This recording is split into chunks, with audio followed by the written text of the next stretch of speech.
지난 한 주간도 잘 지내셨습니까? 지금 태국의 방콕, 수도죠. 방콕에서는 세계 제1의 미녀를 뽑는 미스 유니버시아 대회가 열리고 있다고 합니다. 미스 코리아죠. 세계 미스 유니버시아. 얼마나 미인들이 많이 모였겠어요. 각국을 대표하는 한 나라에 한 명씩 뽑혀서 미모를 뽐내는 대회죠. 그런데 그 대표 중에 이 미국의 대표가 여론의, 세계적으로 여론의 문매를 맡고 있대요. 왜일까요? 그녀의 잘못된 잣대 때문이에요. 잣대. 그녀는 영어를 못한다는 이유로 이 베트남 대표하고 캄보디아 대표를 자기 그 인스타그램, 세계적으로 다 올라가는 거잖아요. 그 인스타그램에 그 두 대표를 공개적으로 비웃었대요. 베트남 대표가 영어를 못하면서 잘하는 척한다. 대화를 막 하다가 무슨 질문을 던지면은 무슨 소리인지 모르는 것 같은데 고개만 끄덕이든지 웃기만 한다. 보통 그렇잖아요. 우리가 무슨 소리인지 모르면 그냥 좋은 게 좋은 거니까 웃잖아요. 그렇다는 거예요. 그러면서 그 표정, 그 모습 흉내내면서 비웃는 듯한 그런 모습을 인스타그램에 올렸다는 거예요. 또 이 캄보디아 대표를 흉보입니다. 영어 못한다고 아주 공개적으로 비아냥거리면서 이렇게 말했어요. 저도 읽어봤는데 영어를 못하는 그녀가 불쌍하다 이렇게 썼더라고요. 여러분 영어 못하면 불쌍합니까? 누구 기준이죠 그게? 그러니 많은 사람들이 난리가 났겠죠. 영어를 잘하는 게 미의 기준이냐? 진정한 미녀가 할 말이 아니지? 막 비난하는 거예요. 여러분 이 미국 대표가 왜 비난받아요? 자기만의 잣대를 남에게 들이댔기 때문에, 자기의 잣대로 남을 평가했기 때문에. 자기는 미국인이니까 영어 잘하지. 영어 못하면 바보지. 예? 미국 사람이 영어 못하면 바보 아닙니까? 물론 세계 공용어니까 좀 하면 좋겠지만 잘못할 수도 있죠. 하지만 그게 비난거리입니까? 네? 지금은 토플이 아니라 뭐 딴 거죠? 토익인가 그런데. 저희 때는 토플인데 토플 몇 점 못 받으면 막 흉보고 그럴 때가 있긴 있었어요. 그건 그렇다고 해서 그게 이상한 건 아니잖아요. 내가 공부를 좀 못하는 거. 영어를 좀 못하는 거지 뭐. 막말로 영어를 잘해야 미인입니까? 미스 유니버시아 대회가 영어 잘하는 미녀 뽑는 대회예요? 아니잖아요. 정말 잘못된 잣대로 남을 평가하기 때문에 비난을 받는 거예요. 뒤늦게 사과하지만 이미 늦었죠. 여러분 잣대라는 것이 있습니다. 우리 젊은 분들은 잘 모를 수도 있어요. 잣대. 이 잣대는 뭐냐면 자로 쓰는 막대기. 며칠 전에 이 목회자 셔츠를 아무 데서나 안 하고요. 저는 그 후암동에 성의사라고 있어요. 오래된 우리 교단에서 많이 찾는 곳에 가서 맞췄어요. 근데 일하는 분이 와서 여기 와서 쓰라는 거예요. 그러더니 그래요. 양손 드세요. 허리 펴세요. 목을 드세요. 나는 목을 들고 있는데 목을 들래요. 기분이 그랬어요. 목을 드세요. 그러면서 막 몸 치수를 재는 거예요. 근데 줄자로 재는 게 아니라 요즘 보기 힘든 뭐로재요? 나무자 있잖아요. 나무자로 재는 거예요.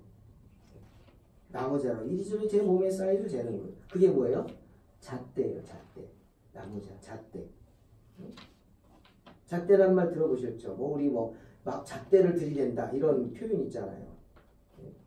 이 잣대는 뭔가를 잴 때 사용하는 나무예요. 근데 이 말이 이상하게 와전이 돼가지고 다른 사람을 평가할 때 사용하는 말로 쓰여지게 됐어요. 오죽하면 국어사전에도 잣대에 대해 이런 설명을 썼더라고요. 어떤 문제나 현상을 판단할 때 기준을 비유적으로 이루는 말. 기준이라 이거예요. 이 잣대가 기준이에요. 근데 문제는 뭐냐? 이 잣대가 개인의 잣대가 되는 거예요. 나만의 잣대. 나만의 기준. 나만의 기준으로 자꾸 재우고 평가하는 거라. 그러니 잣대를 들이댄다 이 말은 좋은 말일까요? 나쁜 말일까요? 나쁜 말이에요. 별로 좋지 않은 말이에요. 왜? 그 기준이 공정하지 않기 때문이죠. 사람마다 그 잣대의 기준이 다르기 때문에. 사무엘상 16장 6절 보니까 사무엘도 잣대가 있어요. 사무엘의 잣대가 나옵니다. 여러분, 사무엘 선지자는 마지막 사명으로 이런 사명을 받았어요. 가서 이새의 아들들 가운데 기름을 부어라. 사울을 버리신 하나님이 이새의 아들들 가운데 사울의 뒤를 이룰 이스라엘 왕을 찾는 거예요. 그 사명 받고 사무엘이 이새의 집을 찾아갔어요. 그때 이새가 아들도 많아. 아들이 8명이나 돼요. 한 명씩 만나봅니다. 그런데 이 사무엘의 마음에 제일 든 게 첫 번째 장남이었어요. 엘리압을 보고는 반했어요. 와, 그 속으로 이랬어요. 정말 여호와의 기름 부음 받을 사람은 다르구나. 성경에 이렇게 나와요. 뭘 보고 그랬을까요? 무슨 잣대로 이렇게 판단한 거예요? 외모였어요. 외모. 아마 엘리압은 키도 훤칠하고 잘생겼던 것 같아요. 사무엘이 주의 종으로 삼고자 하는 사람을 보는 조건, 잣대가 뭐였다고요? 외모였어요. 외모. 용모와 신장이었다. 그래서 엘리압이 마음에 들었던 거예요. 하지만 하나님 뭐라고 하십니까? 아니라고 하십니다. 아니다. 사무엘을 책망합니다. 그 용모와 신장을 보지 말라. 내가 이미 그를 버렸다. 나의 보는 것은 사람과 같지 않다. 사람은 외모를 보거니와 나 여호와는 뭘 봐요? 중심을 보느냐 라고 말씀하십니다. 사랑하는 성도 여러분, 사람인 사무엘이 사람을 보는 잣대와 하나님께서 사람을 보는 잣대는 이렇게 다른 거예요. 사람인 사무엘은 사람의 외모만 봤어요. 용모와 신장만 봤어요. 그게 먼저 눈에 들어왔어요. 하지만 하나님은 그건 아니시고 그 사람의 중심을 보시는 거예요. 외모가 아닌 그 사람 마음의 중심을 보십니다. 그러니 아무리 용모가 뛰어나도 중심이 깨끗하지 못했던 엘리압은 하나님께 버림받은 거예요. 선택되지 못한 거예요. 사랑하는 성도 여러분, 외모를 보고 사람을 판단하지 마시기를 주의 이름으로 축원합니다. 보암직하고 먹음직하고 탐스러운 것들은, 화려한 것들은 다 잘못된 잣대인 줄로 믿으시기 바랍니다. 뱀도요, 화려한 게 독사죠. 꽃도 화려한 게 독이 있고요. 버섯 보세요. 무엇보다 버섯은, 독버섯은 다 어떻게 해요? 화려한 거예요. 또 창세기 30장 34절에 보니까 라반이라는 사람 아시죠? 라반의 잣대가 나옵니다. 라반이 누구예요? 리브가, 야곱의 어미 리브가의 오빠입니다. 야곱의 외삼촌이에요. 야곱은 아시다시피 형과 아비를 속여서 집에서 쫓겨났어요. 그래서 살기 위해서 외삼촌 라반을 찾아갑니다. 엄마가 이제 팁을 준 거예요. 야, 너 어디 가서 살겠니? 우리 오빠한테 가서 살아라. 먼 길을 찾아갔더니 이 라반은 자기 조카를 어떻게? 종처럼 부려먹습니다. 자그마치 14년 동안을 종처럼 부려먹는데, 종도요 그래도 품삯을 좀 주지 않나요? 종은 안 주나요? 야곱은 하나도 주지 않습니다. 품삯을 하나도 주지 않았어요. 한 번도 14년 동안 주질 않았어요. 근데 어쩐 일인지 어느 날 라반이 야곱을 불러, 야, 어떻게 내가 널 그냥 뿌리겠냐? 품삯을 말하라 합니다. 14년 동안 한 푼도 안 주던 라반이 왜 이렇게 됐을까? 생각해 봤어요. 하나님의 은혜죠. 하나님의 은혜입니다. 야곱을 긍휼히 여기신 하나님이 라반의 마음을 움직여 주시는 거예요. 그런데 어찌된 일인지 야곱은 아유 진작 주시지 왜 이제 그러냐 라고 하지 않고 됐습니다. 안 받겠다. 그 라반이 이상하잖아요. 야, 너 왜 그래? 삐졌어? 미안해. 뭐 원해? 빨리 말하라고. 얼마 줄까? 그랬더니요, 야곱이 이런 말을 합니다. 아니요, 돈으로 주지 마시고 그럼 이렇게 하세요. 양과 염소 중에서 아롱진 것, 점 있는 것, 검은 것 내가 가려낼 테니까 그런 것들을 내게 품삯 대신 주세요. 지금 있는 양과 염소, 라반이 많잖아요. 거기에 있는 것뿐 아니라 앞으로 그 새끼들까지도, 태어날 새끼들까지도 그 몸에 점이 있는 것, 얼룩이 있는 것 또는 검은 것, 그거 다 내 몫으로 달라는 거예요. 정말 어떻게 보면 요즘 같은 세상에서는 참 맹랑한 소리죠. 말도 안 되는. 누가 그런 요청을 들어주겠어요. 그런데 놀랍게도 창세기 30장 34절을 보니까 라반이 이렇게 말합니다. 그래? 내 말대로 해라. 들어줍니다. 지금 있는 것들 중에서는 물론이고 앞으로 태어날 양과 염소 중에도 그 몸에 점이 있거나 얼룩이 있거나 시꺼먼 거 다 가져라. 네가 다 가져라. 여러분 라반이 왜 그랬을까요? 네? 라반이 왜 그랬을까?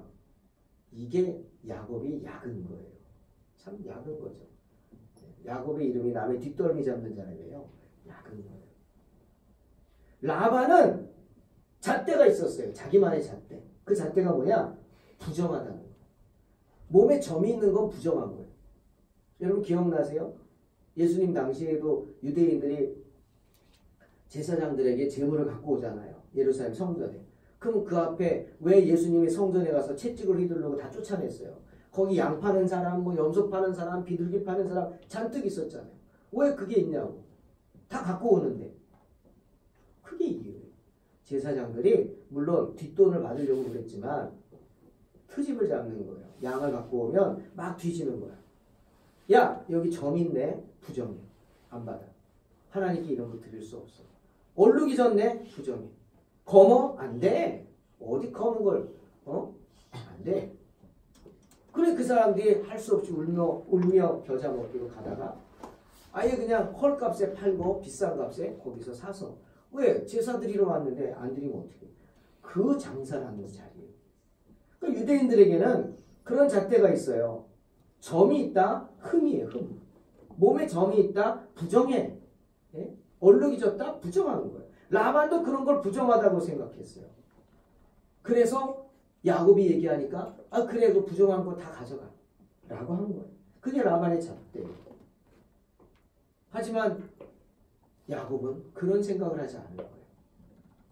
여러분 주님도 그러시죠. 마태복음 11장 28절 수고하고 무거운 짐 진 자들아 다 내게로 오라. 내가 너희를 쉬게 하리라. 이 무거운 짐이 뭡니까? 인생의 짐, 인생의 아픔, 고통, 세상으로부터 버림받은 아픔이에요. 다 오라고. 마태복음 4장 23절 24절 그의 소문이 온 수리아에 퍼진지라 사람들이 모든 앓는 자 곧 각색병과 고통에 걸린 자 귀신 들린 자 간질하는 자 중풍병자 다 데려와. 어떤 소문이 퍼졌어요? 주님이 부정한 자를 받아준다. 여러분 병 걸린 게 얼마나 부정한 거예요. 유대인의 입장에서 보면. 문둥병, 간질병 이거는 진짜 이거는 조상이 죄를 많이 지은 거예요. 그러니까 제자들이 날 때부터 눈먼 자를 보고 예수님께 물어보잖아요. 예수님, 이 사람이 왜 소경이 됐습니까? 자기 죄 때문입니까? 아니면 부모 죄 때문입니까? 그러잖아요. 그렇게 병 걸린 것들, 또 이렇게 장애가 있는 사람들은 다 부정하다고 유대인들은 생각해요. 그게 잣대예요. 라반도 그런 잣대를 갖고 있었어요. 하지만 주님은 그런 모든 사람들을 내게로 오라 하십니다. 아멘. 고쳐주시는 거예요. 그런데 야곱도 그런 생각을 갖는 거예요. 점 있는 거 이게 뭐가 지저분하냐 이거죠. 이게 뭐가 부정하냐 이게 뭐가 부정하냐. 주님은 그런 야곱을 축복하십니다. 흠이라고 생각하지 않고 그렇게 흠이 있다가 꺼리는 그런 짐승들을 나에게 달라고 하는 그런 야곱의 마음을 축복하십니다. 라반처럼 세상에 잣대를 들이대지 않고 하나님이 주시는 복이라고 생각하면서 그런 부정하다고 생각하는 짐승을 귀하게 여기는 그런 야곱을 축복하십니다. 그래서 하나님이 야곱에게 축복하시는 거예요. 어떻게? 라반의 짐승들 중에서 다 뺐잖아요. 다 뺐는데 건강한 것들이 새끼를 낳으면요. 낳는 것마다 어떻게? 다 점이 있는 거예요. 이 성경의 이야기죠. 건강한 놈들이 새끼를 낳는데 엄마 아빠가 다 하얀데도 새끼는 검어. 얼룩이 있어. 점이 있어. 누가 그렇게 하셨어요? 하나님이 그렇게 하신 거예요. 결국 그렇게 되니까 어떻게 돼요? 라반이 가지고 있는 많은 짐승들 중에 많은 부분들이 다 누구 것이 돼요? 야곱의 것이 되는 거예요. 하나님이 이렇게 축복하시는 것입니다. 사랑하는 성도 여러분, 겉모습 보고 판단하지 마세요. 보암직하고 먹음직하고 지혜롭게 할 만큼 탐스럽기도 한 것들은 다 잘못된 잣대입니다. 하와가 뱀에게 넘어간 결정적인 이유죠. 뱀이 하와를 유혹할 때 쓴 전형적인 수법이에요. 선악과가 먹음직하고 보암직하고 탐스럽게 보였다고 성경은 말하잖아요. 하와 눈에 그렇게 보였어요. 하지만 그거 먹고 어떻게 됐어요? 하와가 에덴 동산에서 쫓겨나고 자기도 죽고 남편도 죽이고 그 자손들이 벌받게 하는, 오늘날 저와 여러분이 이렇게 고통 가운데 있게 하는 그런 결과가 나오지 않았습니까? 유혹에 빠진 거예요. 또 잘못된 잣대를 들이댄 사람이 한 명 더 있습니다. 바로 요한복음 1장 46절에 나오는 나다나엘이라는 사람. 여러분 나다나엘 들어보셨죠? 이 사람은 주님이 아주 칭찬하십니다. 그를 보더니 야, 빌립이 나다나엘을 데리고 오거든요. 예수님께. 보시더니 딱 첫 마디가 야, 그 속에 간사함이 없다. 이렇게 표현합니다. 이 간사함, 헬라 말로 눌로스인데 교활하다는 거예요. 교활하다. 조금 더 구체적으로 말하면 세상적이에요. 이 세상을 세상적으로 사는 사람 많죠. 우리도 그런 유혹 받잖아요. 좀 세상적으로 살라고 핀잔도 듣잖아요. 뭘 그렇게 살아. 그냥 세상 사람들 살듯이 살아 그냥. 이게 간사함이에요. 아니 그냥 그렇게 살지 말고 그 불편하잖아. 힘들잖아. 왜 그렇게 살아? 남들 다 사는 대로 살아 그냥. 이 세상적으로 사는 것. 세상 사람들은 교활하게 살잖아. 자기에게 해되는 일은 안 하잖아요. 간사함이죠. 그런데 그런 게 없다는 거예요. 나다나엘은. 칭찬하셨죠. 그런데 그런 나다나엘에게도 잘못된 잣대가 있었어요. 그 잣대가 뭐냐? 이성이에요. 이성. 그는 자신의 이성을 너무 신뢰했어요. 모든 것이 합리적으로 이해가 돼야 되는 한 사람이에요. 예수님의 제자 중에 저는 빌립이 제일 그런 줄 알았어요. 그래서 주님이 빌립을 야, 너 세상에 이성으로 안 되는 것도 많어. 알려주려고 빌립을 테스트하잖아요. 오병이어 기적할 때 빌립을 부르잖아요. 빌립아, 네 주님. 여기 모인 사람들 많지. 몇 명이나 될까? 이 사람들에게 떡을 줘야겠다. 떡을 줄 수 있겠냐? 물어봅니다. 여러분 인간의 이성으로는 말도 안 되는 소리죠. 동네 빵집이 있다고 해도 안 될 것이고 그 베세다 언덕 아무것도 없는 그 호숫가에서 사람들이 장정만 5천이니까 여자들 아이들까지 하면 몇만 명 아니겠어요? 그 사람들에게 무슨 떡을 줄 수가 있겠어요? 그때 빌립이 쫙 보더니 빌립도 통계학을 전공 있나 봐요. 쫙 훑더니 아 주님 한 사람에 얼마씩 준다 할더라도 돈이 얼마 모자랍니다. 딱 계산이 나와요. 대단한 사람이에요. 한번 쫙 훑더니 계산이 됐잖아요. 한 사람에게 얼마씩 줘도 이만큼이 모자랍니다. 굉장히 이성적인 사람이에요. 결국 돼요 안 돼요? 안 된다라는 그런 빌립에게 주님은 오병이어의 기적을 보여주십니다. 여러분 세상은 이성으로 이해될 수 없는 일들이 많습니다. 그게 기적이죠. 저와 여러분의 삶에 언제나 넘치는 기적이 있기를 주의 이름으로 축원합니다. 믿는 거예요. 근데 이 빌립보다 더한 사람이 나다나엘이었던 것 같아요. 빌립이 오더니 야 내가 만났다. 내가 메시아를 만났다. 율법에 기록한 여러 선지자가 기록한 그 메시아를 내가 만났다. 요셉의 아들 나사렛 예수다. 라고 하니까 나다나엘이 대뜸 뭐라 그럽니까? 나사렛에서 무슨 선한 것이 날 수 있냐? 말합니다. 생각하지 않고 툭 튀어나옵니다. 여러분 이건 이성적으로는 맞는 얘기예요. 나사렛에서 선한 것이 날 수 없어. 왜? 율법에 말했잖아요. 율법에 미가서 5장 2절에서 메시아는 어디서 나요? 베들레헴에서 나요. 베들레헴에서 메시아가 탄생한다.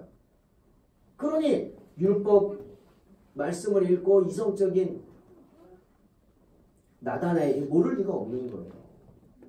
하지만 그 인간의 이성도요, 부족하죠. 그 인간의 이성, 그 나다나엘이 예수님이 나사렛 사시지만 태어나기는 베들레헴 가서 태어난 걸 어떻게 알겠어요? 모르지. 여러분, 그게 인간의 이성입니다. 내가 이해가 안 된다고 없다고 하지 마세요. 내가 이해가 안 된다고 사실이 아니라고 하지 마세요. 내가 이해가 안 되면 기다려보세요. 그리고 찾아보세요. 하나님이 도와주실 줄로 믿습니다. 이 나다나엘의 훌륭한 점이 그거예요. 안 된다. 말도 안 돼. 나사렛에서 무슨 선한 것이다. 잘못된 잣대를 가지고 들이댔지만 이내 무지한 잣대지만 빌립이 야 그러지 말고 좀 와봐. 가보자. 라고 했을 때 순종합니다. 그리고 따라가는 거예요. 빌립을 따라가서 주님을 만납니다. 주님이 그를 보더니 내가 무화과 나무에서 기도하는 모습을 내가 보고 있었다. 라는 한마디에 그 잘못된 잣대를 버리고 즉시로 주님 앞에 엎드려 주님을 따르게 됩니다. 여러분, 이 나다나엘이 누구입니까? 이 나다나엘이 예수님의 12제자 중에 하나라고 그래요. 그럼 누구냐?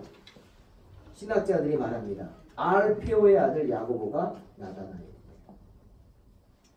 물론 성경에 그렇게 있지는 않지만 추측하는 거죠. 그리고 여러분, 제가 이 말씀을 듣고 이해가 되는 거예요. 엠마오로 가는 제자가 있었죠. 엠마오로 두 제자가 가고 있었어요. 그 중 하나의 이름이 누구예요? 성경에 나와요. 누가복음 24장 18절에 글로바예요. 근데 다른 한 사람의 이름은 안 나와요. 이 두 제자가 예수님을 따르다가 낙심하고 집으로 가는 거예요. 예수님이 막 그러다가 진짜 허무하게 십자가에 달려 돌아가셨거든. 한마디 남기고 뭘? 3일 만에 내가 부활하리라. 3일 후에 내가 부활하리라. 그 한마디 남기고 그냥 십자가에 달려 돌아가셨어요. 기가 막힌 거예요. 어디 사람이 3일 만에 부활을 해. 죽은 자가 어떻게 살아나. 낙심한 거예요 지금. 글로바하고 또 한 사람이.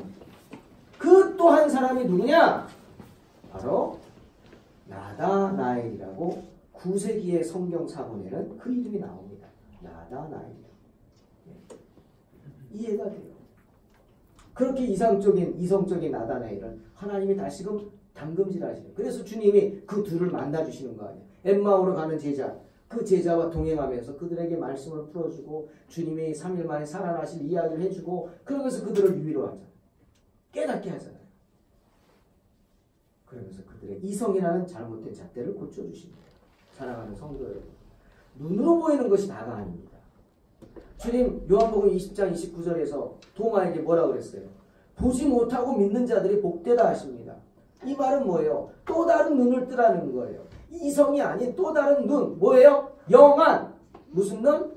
영적인 안목을 가지라는 거예요. 기도하잖아요. 기도 왜 합니까? 영안을 갖기 위함. 지식의 근본이 뭐죠? 이성의 근원이 뭡니까? 잠언 1장 7절에 분명히 말씀하시잖아요. 여호와를 경외하는 것이 지식의 근본입니다. 이성이라는 잣대로 시험에 들지 마시기를 주의 이름으로 축원합니다. 믿음으로 이기십시오. 믿음으로 지식을 얻게 되는 것이고 믿음으로 지혜를 얻게 되는 줄로 믿습니다.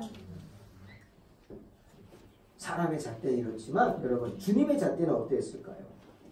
하나님 나라의 잣대는요, 주님의 잣대는 우리가 들이대는 잣대와 다릅니다. 하나님이 가지고 계신 자는 똑같은 30cm 자라 할지라도 그 1cm의 간격이 우리와 다른 줄로 믿습니다. 달라요.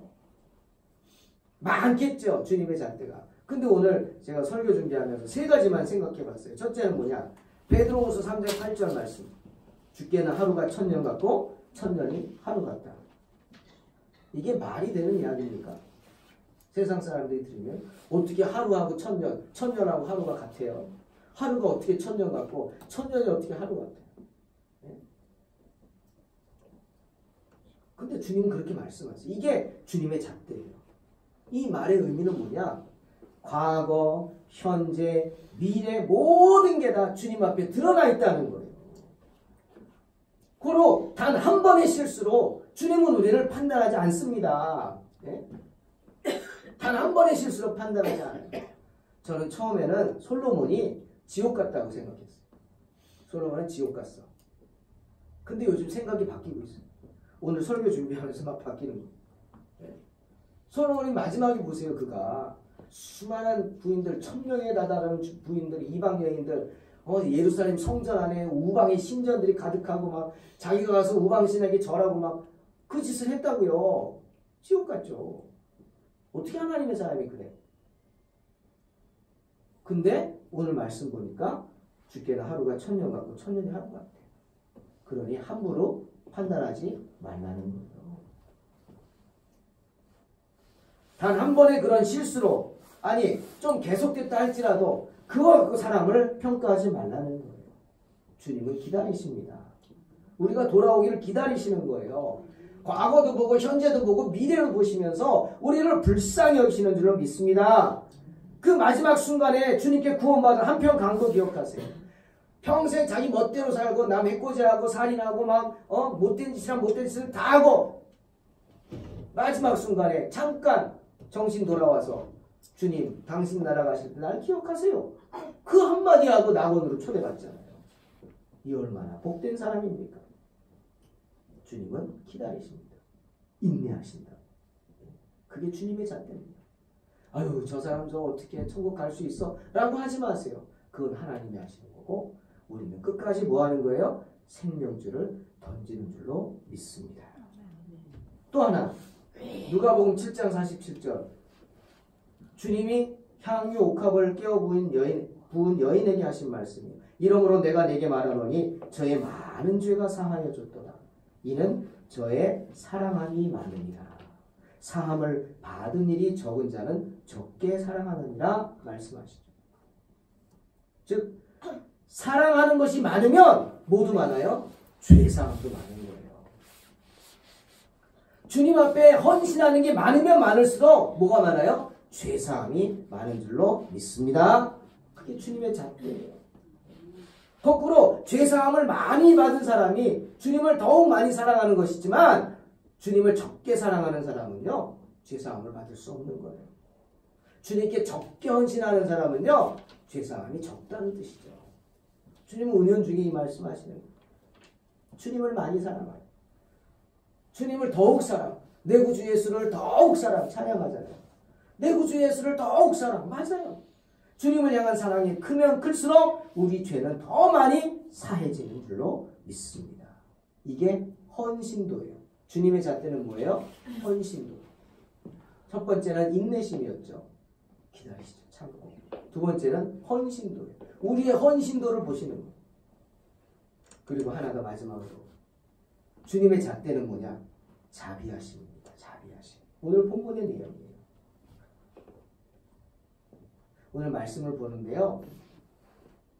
주인이 이 포도밭 주인이 근로자들을 고용하는 거예요. 근데 성경 보니까 천국은 마치 품꾼을 얻어 포도원에 들여보내려고 이른 아침에 나간 집주인 같다라고 표현하세요. 왜 천국이라고 그럴까요? 천국은 누구예요? 집주인이라는 뜻이에요. 맥락상으로. 천국은 누구예요? 집주인.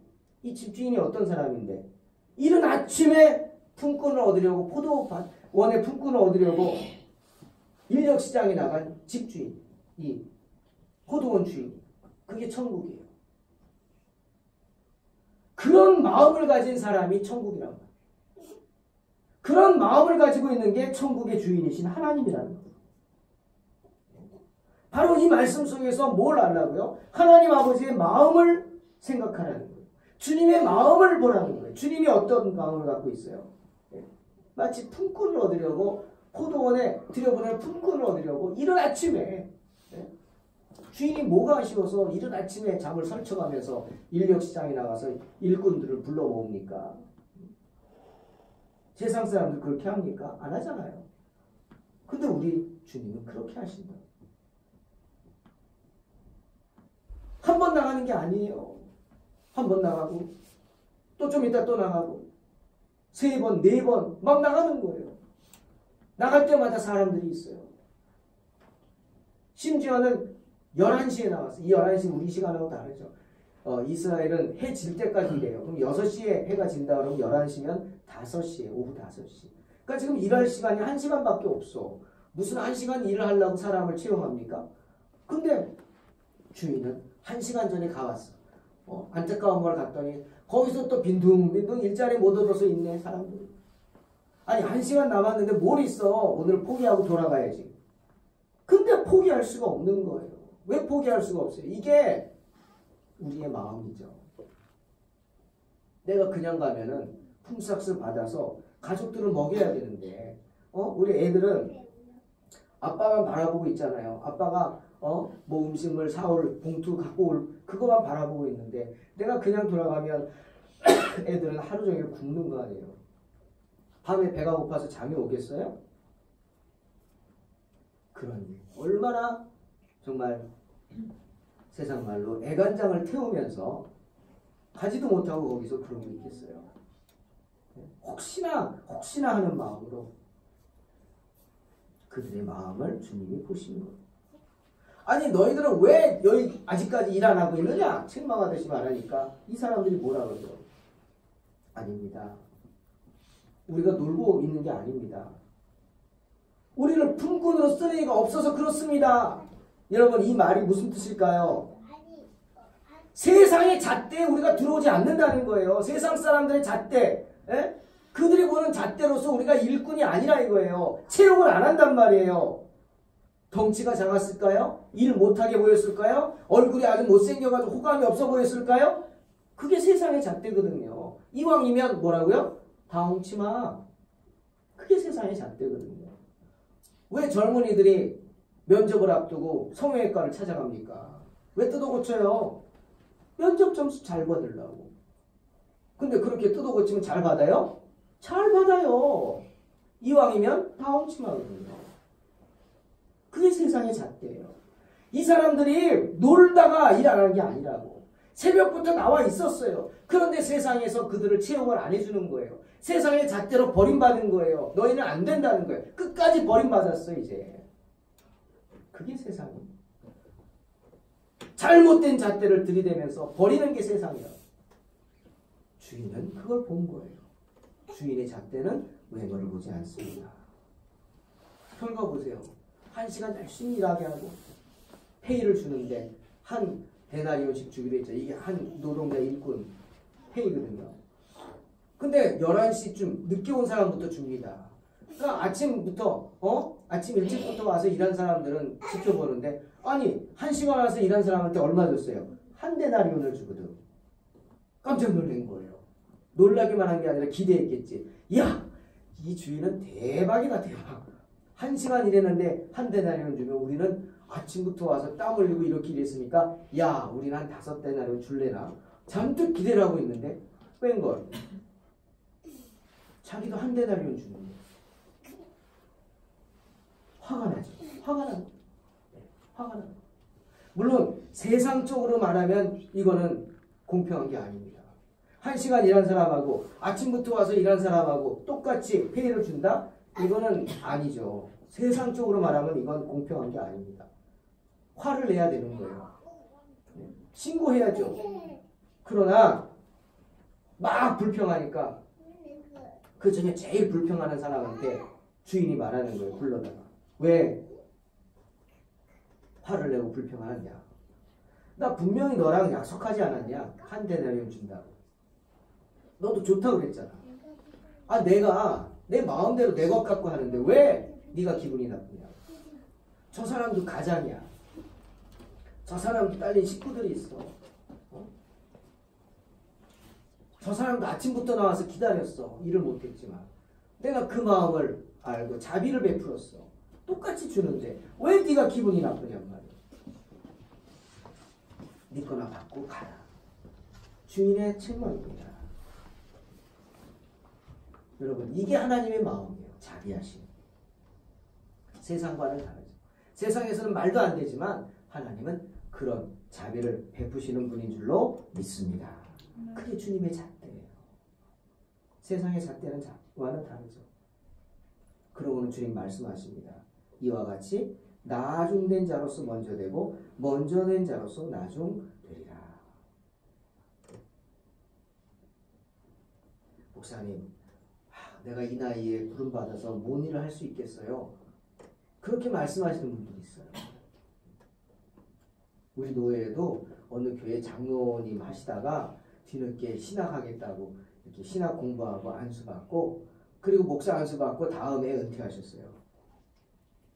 목사 안수받고 다음에 은퇴하셨어요. 그분은 항상 그걸 부끄러워하셔요.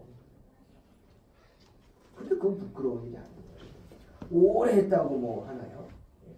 목회 오래 하신 분들 물론 헌신하고 수고하신 거 칭찬해 드리지만 꼭 오래 했다고 목회 잘하는 건 아니거든요. 주님 오늘 말씀하셨잖아요. 먼저 된 자로서 나중될 수가 있지만 나중된 자로서 먼저 될 수 있는 것. 그게 하나님의 진리예요. 그게 주님의 잣대예요. 자비하심. 사랑하는 성도 여러분, 세상은 잘못된 잣대를 우리에게 자꾸 들이댑니다. 영어를 잘해야지 미인이라고 한대요. 키가 크고 잘생겨야 대접받죠. 돈이 많아야 사람 취급하나요? 능력이 있어야 대접받습니다. 하지만 주님은 그렇지 않으세요. 예수님 보세요. 하나님의 아들이요. 전지전능하신 하나님의 아들이 어디 태어나셨어요? 말구유에 나셨어요. 누가 세상 사람들이 아무리 돈이 없다고 자기 자식을 말구유에서 태어나게 하는 사람이 있을까요? 예수님은요. 하나님의 아들인데 말구유에 태어나셨어요. 낮고 천한 곳에. 우리 주님은 약하고 병든 사람을 부르십니다. 모든 앓는 자들, 각색병, 고통 걸린 자, 귀신 들린 자, 간질하는 자, 중풍병자, 세상에서 버림받은 자, 세상에 잣대를 들이대가지고 내쫓김을 받은 자, 그들을 부르십니다. 그리고 사모하는 마음으로 그렇게 주님을 찾는 이들을 만나주십니다. 위로해주십니다. 고쳐주십니다. 회복시켜주신다. 사랑하는 성도 여러분, 부함직하고 먹음직하고 지혜롭게 할 만큼 탐스러운 것들에 마음을 두지 마십시오. 독이 있습니다. 유혹하는 거짓이 있어요. 세상은 그런 것들을 선호하고 우리에게 그렇게 하라고 합니다. 그렇게 만들라고, 그렇게 보이라고. 그러나 주님은 그렇게 말씀하지 않으십니다. 주님은 기다리십니다. 우리가 정신 차릴 때까지. 왜? 주께는 하루가 천년 같고 천년이 하루 같기 때문에 기다리십니다. 기다려주시고. 또 주님은 우리가 헌신하는 걸 보십니다. 힘들고 어려울수록 주님 앞에 더욱 엎드려 기도하는 그 모습을 보십니다. 그리고 주님은 자비를 베풀어 주십니다. 주님 앞에서 늦은 것은 없습니다. 언제나 늦었다고 생각하는 그 순간이 우리의 새로운 출발점이 될 수 있는 줄로 믿습니다. 사랑하는 성도 여러분, 세상에 들이대는 잘못된 잣대에 상처받지 말고 오직 주님을 바라보십시오. 주님을 바라봄으로 주의 인내하심, 자비하심을 체험함으로 승리하는 저와 여러분 되시기를 주의 이름으로 축원합니다. 기도하겠습니다. 하나님 감사합니다. 어리석은 저희들이 주님 앞에 엎드려 또 기도하고 말씀 앞에 섭니다. 주의 자비하심을 체험하며 나아갑니다. 끝까지 기다리시는 주님의 인내하심을 체험하며 나아갑니다. 우리의 헌신을 소자에게 물 한 그릇이라도 주는 그 헌신을 기뻐하시는 주님을 바라봅니다. 주님 앞에 더욱 엎드려 헌신하는 복된 성도들이 되게 축복하여 주시옵소서. 예수님의 이름으로 기도하옵나이다. 아멘.